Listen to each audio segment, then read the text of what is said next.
FedEx Flight 705. Positive rate. Gear up, please. A routine trip from Memphis, Tennessee to San Jose, California. Little do the crew know they will soon have to defend themselves against a determined attack intended to kill them all. Flight 705 will never reach its destination. We've had an attempt to take over. Investigators will uncover a meticulous plan and a desperate motive. 3,000? We're not getting any options. We have the terrain alarm. Even Tower, Aero Crew 603. We are in an emergency.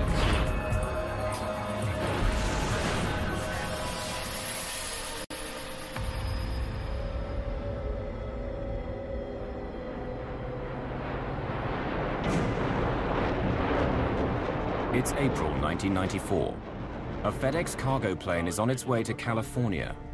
It's a perfect day for flying. Altimeters? 9s and 2s here.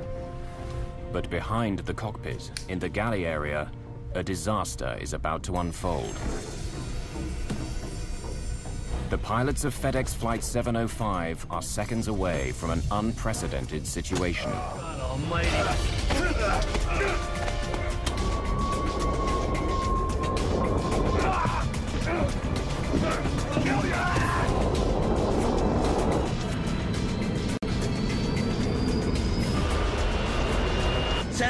Center emergency. He's had an attempted takeover. I need an ambulance, and we need armed intervention. Let me up.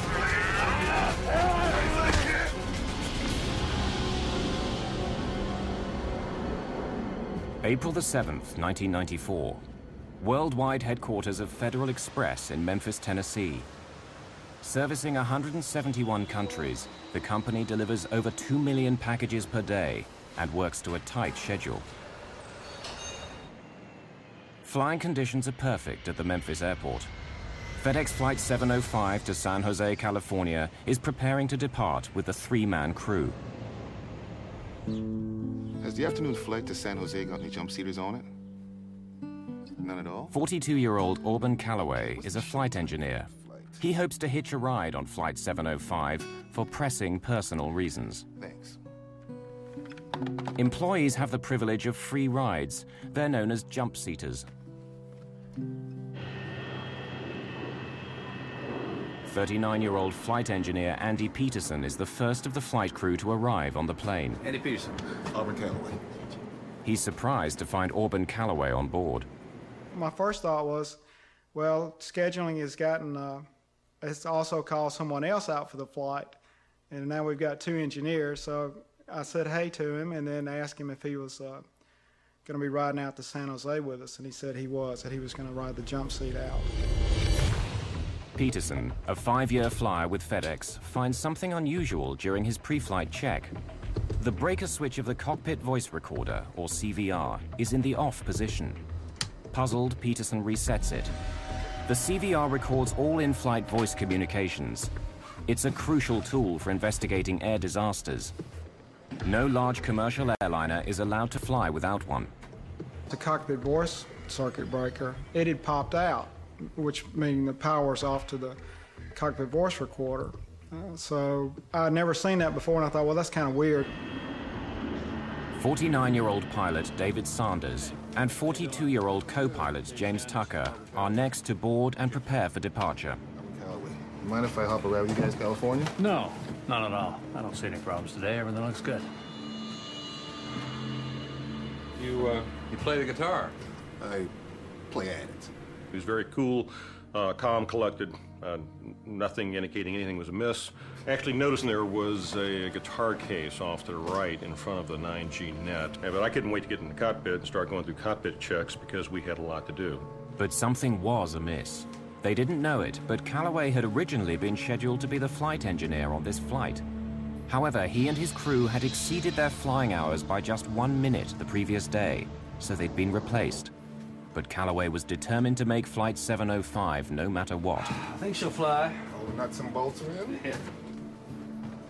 When I came back out on the airplane and went back up to the cockpit, I noticed that circuit breaker had popped out again. So I reset it and decided that I would see if it would stay in instead of calling maintenance at that time, that I'd just wait and see if it popped back out, that I would call maintenance, because that is a no-go item. If the CVR is turned off, there will be no audio record of the events aboard Flight 705. The crew is flying together for the first time. Both Tucker and Sanders are ex-Navy. Sanders has been with FedEx for 20 years. James Tucker, who has a wife and 3 children at home, has been with the company for 10 years. None of the crew know Calloway or his reasons for being on this flight.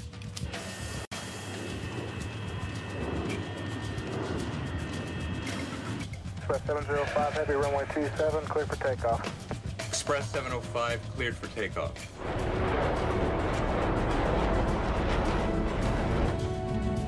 Positive rate. Gear up, please. FedEx Flight 705 is airborne and westward bound.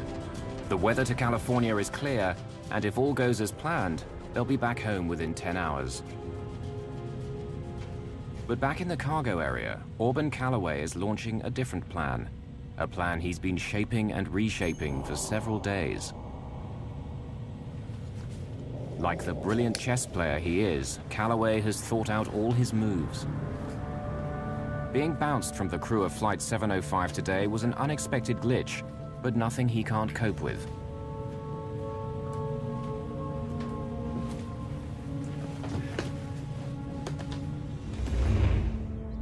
At his home that morning, Calloway already had to make a small adjustment to his plans. The flight bag he'd planned to take with him on his journey is in for repairs, so instead he packs a guitar case. As a company employee, he's unlikely to be searched, and a guitar case seems innocent enough.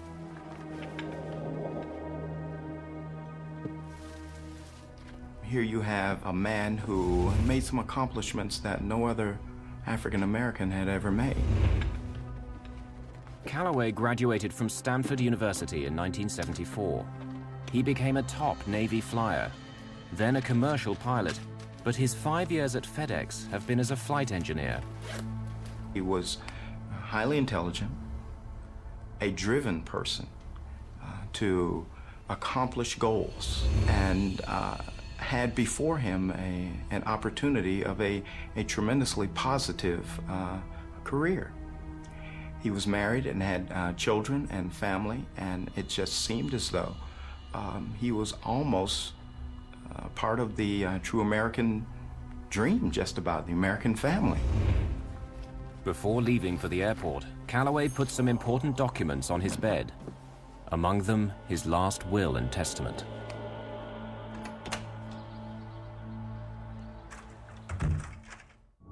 FedEx Flight 705 is several minutes outside Memphis, still climbing and passing through 5,800 meters. Jim Tucker is hand-flying the airplane, using control wheel steering mode and enjoying the clear afternoon skies. A couple of meters away sits Auburn Calloway. Behind him lie frustrated expectations of a brilliant career and a marriage that ended in tears. 2 minutes?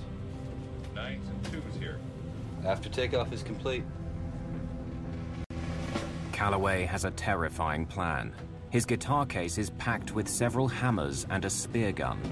Out of sight of the crew, he gets his weapons ready.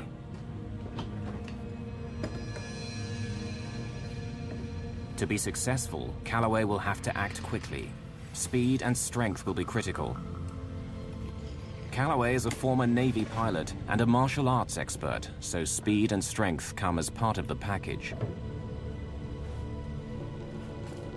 The original plan was to take out his original crew, which would have only been 2 individuals. One was a female, much smaller than the crew that he wound up facing on Flight 705. No, I live in Fisherville. Fisherville. Great spot. I had the cockpit door locked open. I noticed that Calloway was walking up into the cockpit. I just caught him out of the corner of my eye and basically saw his, his arm coming up, and I thought, well, he's just coming up to sit and talk with us for a while.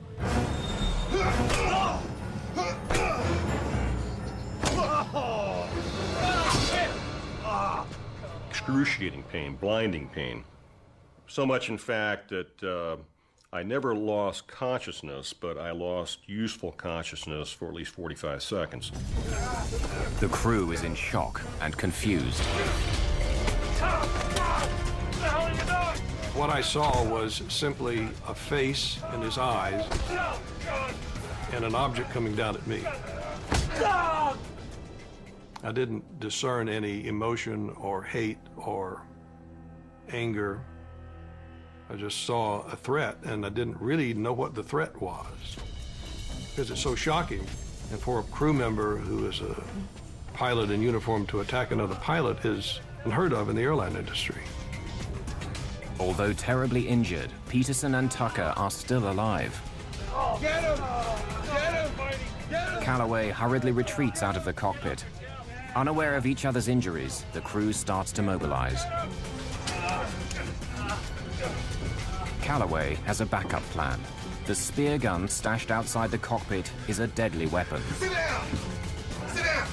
Get back to your seats! This is a real gun, and I'll kill you!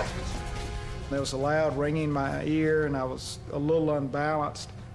But I saw this spear gun, and I thought, well, the only thing I can do is try to grab it. So I grabbed the spear.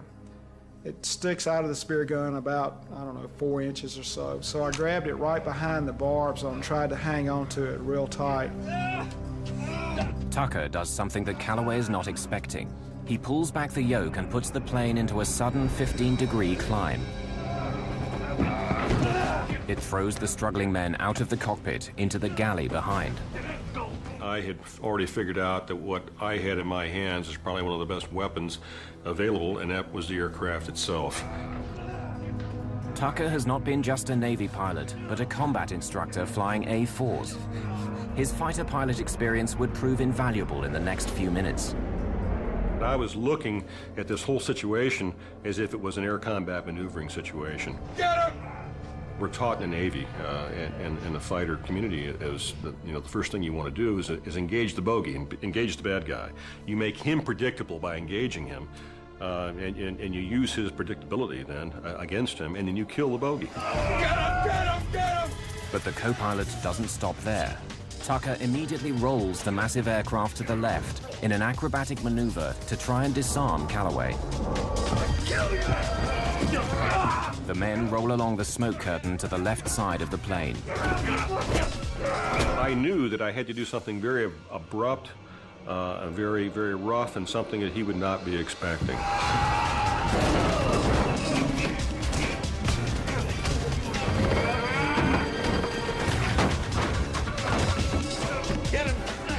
Tucker has no idea whether rolling the plane is helping Sanders and Peterson as they try to restrain Calloway.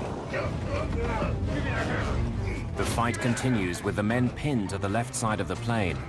The crew members are rapidly losing blood and strength. Tucker continues to execute the roll, all the while trying to maintain a visual reference outside the captain's window. Get him, Andy, I got the airplane. So you roll the airplane over on its back and pull through completely in the vertical. But at this particular point, you know, if I'd rolled the airplane over on its back, I wouldn't really be able to see what I was doing. This is not a bubble canopy that you have over the top. You're actually looking out. It's got expansive windows, but nonetheless, you roll this airplane over on its back, you can't really see that much of what you're doing. So I rolled it to about 140 degrees where I could still see out over the side as the airplane's nose was starting to come through. Tucker rolls the 250,000-kilogram DC-10 to 140 degrees, almost on its back. Commercial aircraft are never meant to roll more than 60 degrees. The men continue their fight on the ceiling of the aircraft. Calloway wrenches the hammer in his hand free and hits Sanders in the head. Tucker decides to pull back on the yoke and put the plane into a steep dive, a risky but cunning move.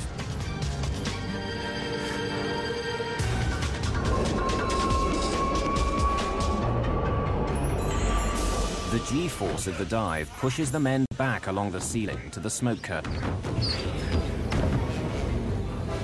The plane is traveling at a very dangerous speed. Tucker is making demands of the aircraft for which it was not designed. DC-10s are never meant to be flown past 695 kilometers per hour. Tucker is over 800 kilometers per hour. No DC-10 in history has been flown so fast and survived. The airspeed indicator was maxed. It was all the way to what we call the barber pole. It couldn't go any faster, but you could tell that you were going quite a bit faster because of things you don't normally hear in a jet that size, and one is the incredible amounts of sound of wind coming across the cockpit. The plane approaches supersonic speed. With the increased airspeed, the airflow over the stabilizer becomes disrupted. The elevators begin to flutter back and forth. If the flutter becomes more pronounced, they may become inoperable, and Tucker will no longer have the means to pull the plane out of the dive. If I didn't pull out soon, the airplane was probably going to come apart because I was getting into a phenomenon known as Mach tuck, where the airplane is pitching over because the airspeed is increasing so much. The wind flow over the surfaces of the wings is doing things that it's not even designed to do. The injury to the left side of Tucker's brain is beginning to paralyze functions on the right side of his body. Tucker notices something alarming. The plane is traveling at this incredible speed because the throttle levers have been left in their automatic climb setting from takeoff. The DC-10 is now in a vertical dive with the engines at nearly full power. Tucker must release his only usable hand from the yoke to pull back on the throttles. With power reduced to idle, the DC-10 is still not out of danger. Despite Tucker's maneuvers, Callaway is gaining the upper hand. Callaway hit me with the third blow, which was in the top of my head, nearly rendered me unconscious. I began to gray out. At that very same time, it occurred to me we might lose this thing. As Tucker starts to pull the plane carefully out of the dive, the elevator flutter increases. Balance panels, counterweights that help the pilots manipulate the elevator, break free and begin to wrinkle the skin of the stabilizer. Tucker fears that if he pulls back too hard during the dive, all the surfaces on the tail section would be in danger of coming off.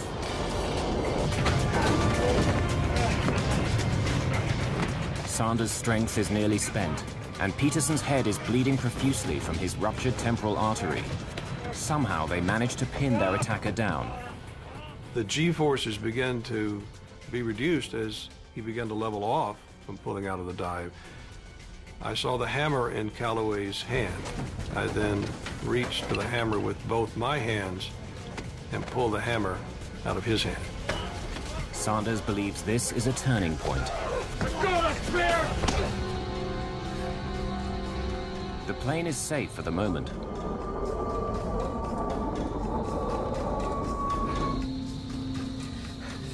About a minute after the attack begins, Tucker finally has a chance to radio Memphis. Center emergency.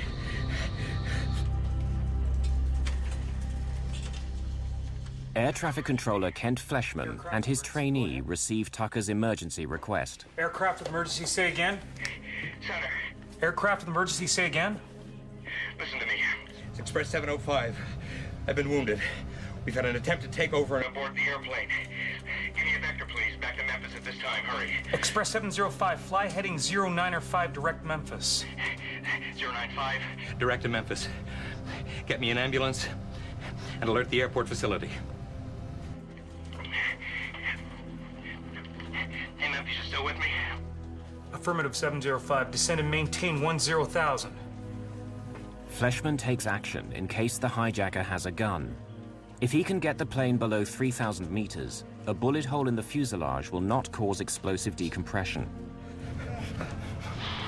Tucker hears the fight increase in the galley. Again, he uses his only weapon, the aircraft. The maneuver throws the men onto the side of the plane. Let go of the spear! Look, just keep talking to me, okay? Express 705, affirmative. If you need an ambulance, stand by and we'll get that for you. Yeah, we need an ambulance, and we need armed intervention. as well. Make sure and notify the SWAT team he's asking for armed intervention. Fleshman recognizes the term armed intervention as the most serious request from a pilot. It means they want armed officials to storm the plane upon landing. Memphis approach has to be alerted. We have an emergency. Express 705. He's had an attempted takeover on the aircraft. He's had an attempted takeover. Okay. Radar contact. Put him on 119.1. Paul Candelino, a 44-year-old veteran controller, now spots Flight 705 on his radar screen. But something's wrong. The plane is heading away from the airport. It looks like the hijacker has seized the plane. The crew of FedEx Flight 705 has been attacked by a co-worker and have declared an emergency. Intervention. Air traffic control watches helplessly as they fly away from the airport, while the fight for control of the plane continues. Co-pilot James Tucker is pushing the DC-10, his best weapon, to its limits. He now throws the wheel round, flipping the massive plane in the opposite direction. Tucker, drawing on his military experience, reverses the role, keeping his maneuvers unpredictable. Here I am, all alone in the cockpit. The fight is still going on in the back. I don't know who's winning, I don't know who's losing. That was about the only time I really had time to be frightened, and it was a very horrifying situation at that point, thinking that quite possibly Auburn was winning. 3.5 minutes after the attack, though pinned and injured, Auburn Calloway will not relinquish the spear. The anger was coming in then, and so when I hit him, it was with the intent to disable him and eliminate his ability to fight. Not kill, but to injure him sufficiently that he could fight no more. So when I swung the hammer, it was with all the strength that I had. Sanders and Peterson momentarily subdue Calloway. Put it on autopilot. Hey, get back here. The captain's yelling at Tucker to come and help, but he's the one flying the plane. I've contact Memphis approach on 119.1. They are aware of your emergency. Jim, quick, Jim. Request a single frequency approach. Single frequency approach, roger. We'll pass that along. 119.1. Put it on autopilot. Come on, Jim, quick. Get back here. But you have to understand that that's probably the strangest request that I've ever had, come my way, because here I am, the only one up front in the cockpit. Now, and for me to go ahead and get up and go to the back means I've got to, first of all, stand up, which I didn't know until the particular time I tried to stand up. It was very, very difficult to do so.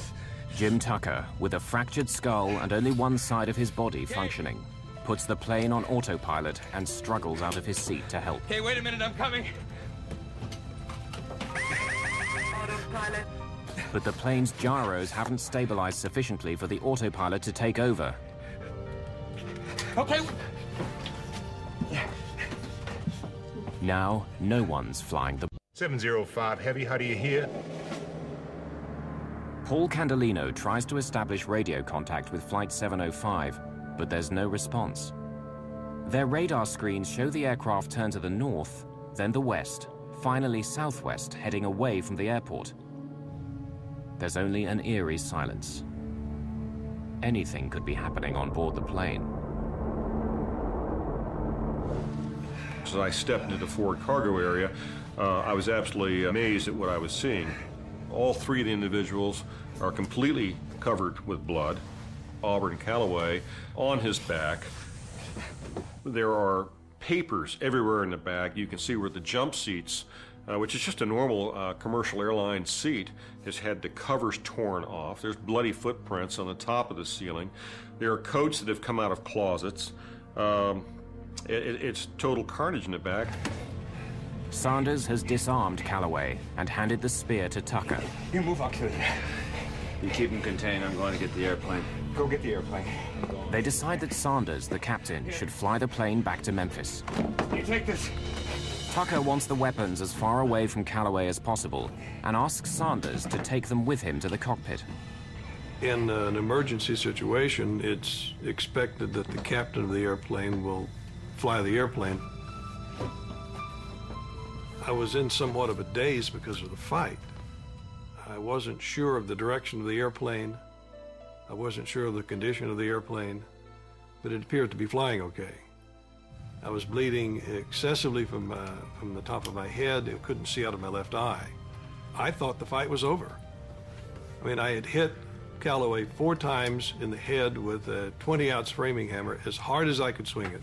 He had stopped fighting, and he was bleeding, and he looked like he was severely injured. Tucker can't tell anymore whether his hand is gripping the spear.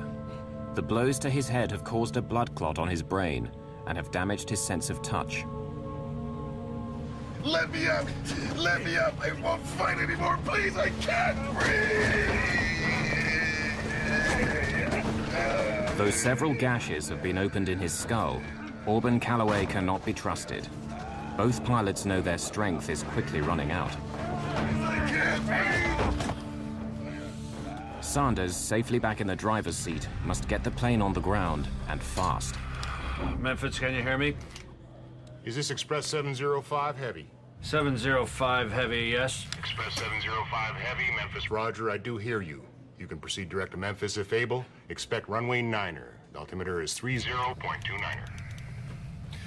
You understand we're declaring an emergency. We need security to meet the airplane. We'll stop on the runway if we can. Captain Sanders, without his glasses and with blood dripping into his eyes, thinks that the plane is on a course back to the airport. But it's still heading southwest, away from Memphis at over 550 kilometers per hour. Roger. Express 705 Heavy, is the situation under control, or is it still in progress? We appear to have it under control. Candelino wants to warn the pilot, but he's afraid the crew may still be under attack and trying to mislead the hijackers by flying in the wrong direction. Express 705 Heavy, are you able to turn toward the airport? Yeah, give me a vector. 100 Vector Memphis. Sanders takes the plane off autopilot and sets a course back to the airport. We're turning to the airport now. For now, aboard the DC-10, the situation seems under control, but a potential disaster is only moments away.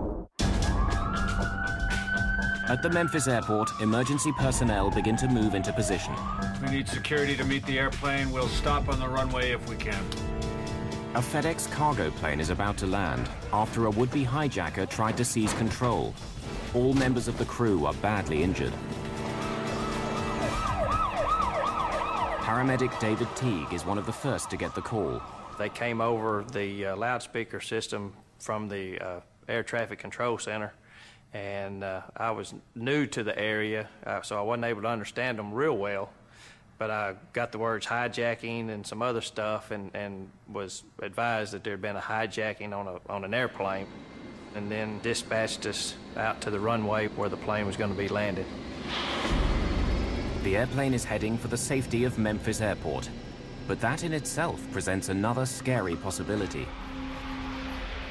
The aircraft is more than 16,000 kilos over the recommended landing weight, with more than 38,000 kilos of fuel still in its tanks. In most emergency landing situations, there's time and opportunity to dump any excess fuel. But Sanders knows the switches and levers are too far away to access safely. You'd have to get up and go back to the engineer's panel where the fuel dumping switches are and set up the engineer's fuel panel to dump fuel. So it's virtually impossible for, say, the captain to dump fuel while he's attempting to fly the airplane.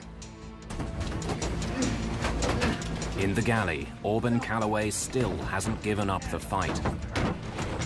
Calloway drags himself towards the jump seats with Peterson and Tucker on top of him. He hopes to gain enough leverage to get back on his feet, where he'll have an advantage.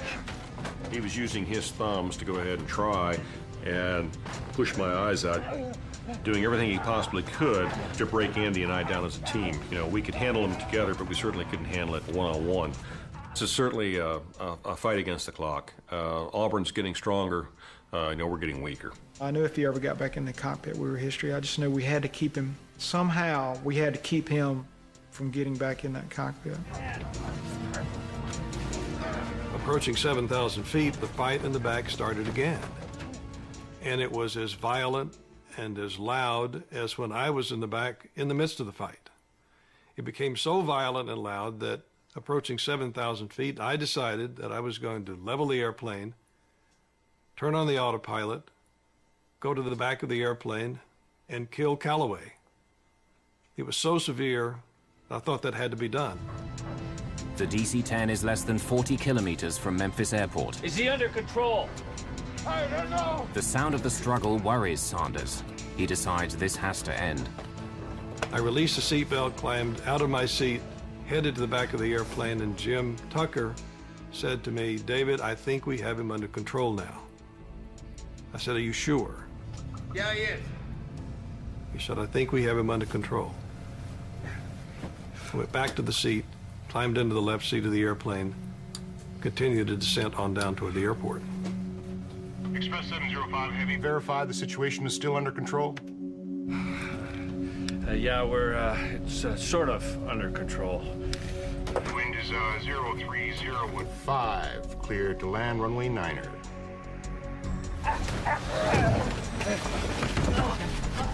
Clear to land? Now Sanders faces yet another possible disaster. The delay caused by getting out of his seat means he's way over the normal approach speed, too high and too fast. He'll not be able to slow the overweight plane quickly enough to land on runway 9er. I'm coming around to 36 left. Runway 36 left is longer at 2,800 meters, but it's perpendicular to his flight path. To land there, he needs to make a series of turns, reasonable maneuvers for a fighter jet or a crop duster, but for an overloaded DC-10 with an injured pilot, nearly impossible. First, he must turn 90 degrees to the right, fly parallel to the runway, and then execute a tight 180-degree turn. Okay, Express 705 Heavy, runway 36 left, cleared to land. Cleared visual approach 36 left. Wind is 050 at 8. Bank angle. Sanders must ignore the computer warnings and push the plane beyond normal operating limits. The plane is nearly on its side. All of a sudden, he just turned it up on his wingtip, looked like a fighter jet, and put it in a real tight turn, and then disappeared down behind the terminal. When he got down low enough, we couldn't see him. And at first, I thought he might have crashed because there was some construction going on the airport at that time, and there was some smoke coming up south of the terminal, kind of where we were going. A hammer is lying in the galley. The men struggle to reach it. This could be Callaway's last chance to gain control. Sanders has turned 90 degrees to the south, flying the downwind leg parallel to runway 36 left. The airplane was probably at about 300 feet above the ground at that time. The throttles are at idle. They've been at idle since I left 7,000 feet. That's an extremely unusual engine power setting to land a big airplane. You always land, make the approach with power on, a lot of power on. In this case, it was at idle because I wanted the airplane to slow down so that we would not exceed the limits of the landing gear and the flaps, so that we would touch down at or below 195 knots. With flaps extended and landing gear down, Sanders is still coming in too fast, and he's being bombarded by computerized auto-warning alarms. The runway is 2,800 meters long. A normal DC-10 needs only 1,900 meters to stop, but Flight 705 is too heavy. Even this runway may not be long enough.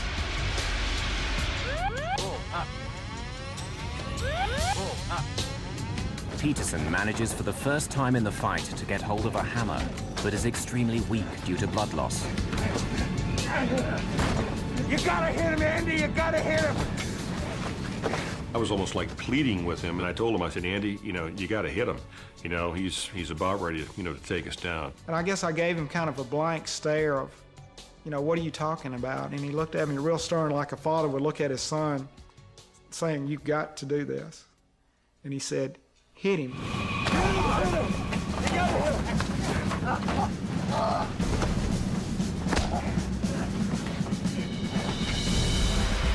The DC-10 is only meters above the runway, traveling at 382 kilometers per hour.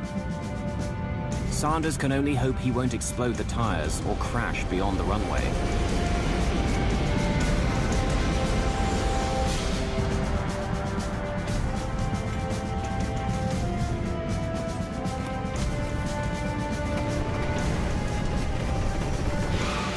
Luckily, all 10 tires withstand the landing impact. Captain David Sanders has landed the plane with only 300 meters of runway to spare. The crew of Flight 705 is safely on the ground, but not out of danger.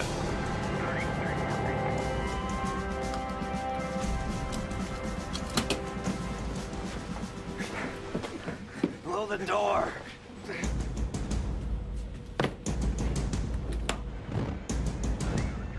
The chute is covered with kind of a talcum powder, so it won't stick when it needs to be deployed, but it made it slick trying to go up. The police and firemen tried to climb up the slide. One fireman made it almost all the way to the top, and I leaned out the door of the airplane and pulled him on board. Who's the bad guy? That's the attacker. There was blood all over the floor, all over the ceiling. The seats in the little area were just covered with blood. You got any handcuffs? If not, you better get some, because that son of a bitch is still dangerous. I need handcuffs. Can you throw me some handcuffs? Teague is thrown a pair of handcuffs.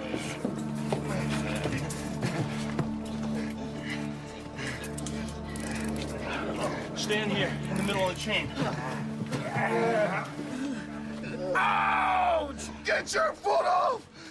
You're hurting me! Ow! Sanders holds Calloway down as Teague examines Peterson, who barely has a pulse and is the first crew member to leave the plane. Sanders is the last member of the crew on board. Standing in the door of the airplane, I had a sense of euphoria I've never experienced before or since. It was the sense of we had been there, and we came back and we won.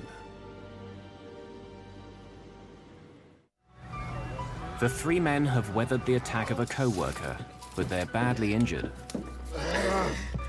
Co-pilot Jim Tucker has bone chips driven into his brain. Flight engineer Andy Peterson's life is in danger from massive blood loss. Both are in critical condition. The wounded men are rushed to the regional medical center at Memphis. The pilot, Dave Sanders, shares an ambulance with Tucker. It's only during this ride that he realizes the extent and severity of his co-pilot's injuries. Tucker is taken to emergency by stretcher.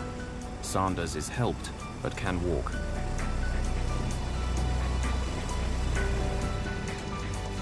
Restrained and under guard, Calloway is also taken to the same emergency facility. But the important question still remains. Why did Auburn Calloway attack the crew of Flight 705? The full story is beginning to unfold. Divorced in 1990, Auburn Calloway still tries to support his ex-wife and their 2 children, and wants to secure their financial future. He was very interested in the welfare of his children, very interested that they not live the kind of childhood he had lived.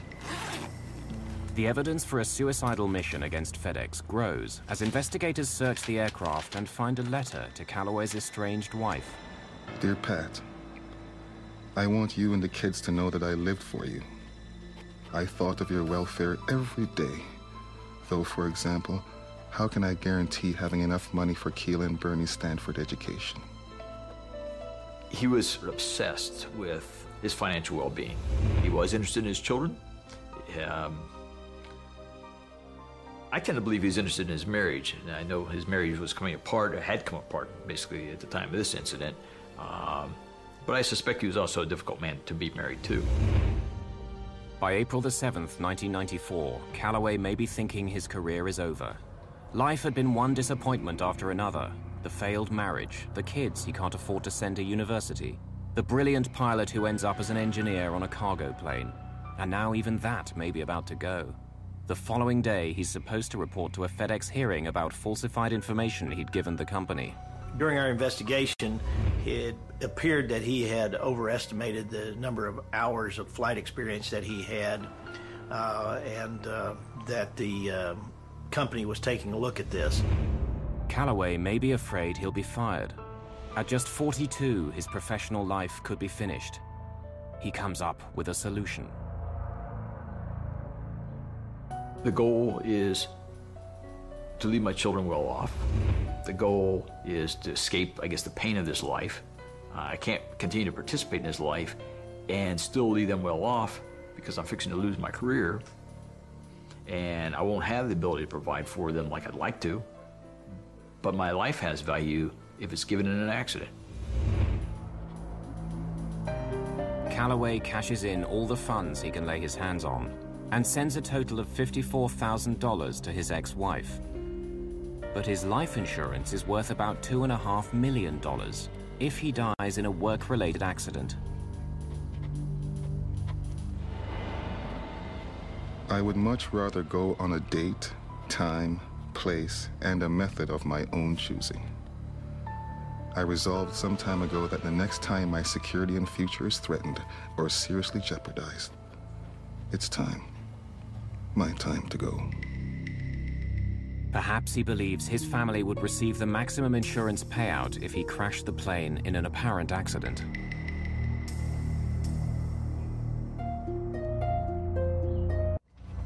If this was Calloway's idea, he was planning it perfectly.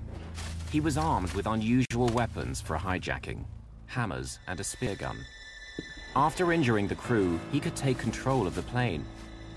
A bomb or gun could leave traces at the scene of a crash, but if investigators found a spear gun or hammers, it would be very difficult to tie them to an attack on the crew. I believe it would have been impossible to tell the difference in the type of injuries that a hammer would have made with the type of injuries that you might sustain in a large crash. Auburn had spent the week leading up to this incident preparing to die and basically get his affairs in order. Calloway even goes to a lawyer to change his will before boarding the FedEx flight. He left his will and testament on his bed so that it would be easily found. For any crash to look like an accident, there is a key obstacle: the plane's cockpit voice recorder. Switching off the CVR's power would disable any recording. I think she'll fly. As long as all the nuts and bolts are there. Yeah. If Peterson, in his pre-flight inspection, discovers the thrown switch, it would be a setback. But Calloway would know he simply has to fly the airplane for half an hour. That's the length of the tape's recording time. After 30 minutes, any incriminating recording would be gone forever. I think he was going to do something very, very horrible with it. The flight of FedEx 705 took about 30 minutes, but the impact it had will last for years. He was convicted of attempt aircraft piracy, an offense that carried a minimum of 20 years confinement and up to life in prison. Although Auburn Calloway pleaded temporary insanity at his trial, the jury didn't believe him and found him guilty. On August the 11th, 1995, he was sentenced to life imprisonment in a federal penitentiary. He has no chance of parole. The pilots on Flight 705, they are the real heroes. It is amazing that they were able to do what they did, given the injuries that were inflicted upon them.